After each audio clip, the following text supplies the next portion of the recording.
This is the Lone Crater YouTube. We hope this video helps. You start by confirming your Robi account is active and has enough balance or an active roaming pack. This prevents immediate cutoffs. Next, make sure your phone is unlocked for international networks and note the IMEI carriers may require it. Now, enable international roaming and mobile data in your phone settings. This allows connection to foreign networks. Once done, restart the phone so settings register. Also, keep a screenshot of your plan and customer ID. It speeds support if needed. You should try automatic network selection first. If you don't connect, switch to manual and pick a Robi partner network listed by signal strength.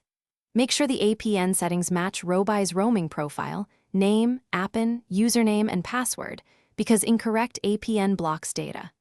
Activate a roaming pack through the My Robi app, UST code, or customer care to control costs. Once the pack is active, test a small data use and an outgoing call so you confirm voice, SMS, and data all work before relying on the service. Finish by restarting the phone one more time and testing a quick call, an SMS, and a tiny data transfer, about 100 to 200 KB, to confirm everything routes correctly. If signal is weak, consider a temporary local SIM or an eSIM as a backup. This avoids missed messages.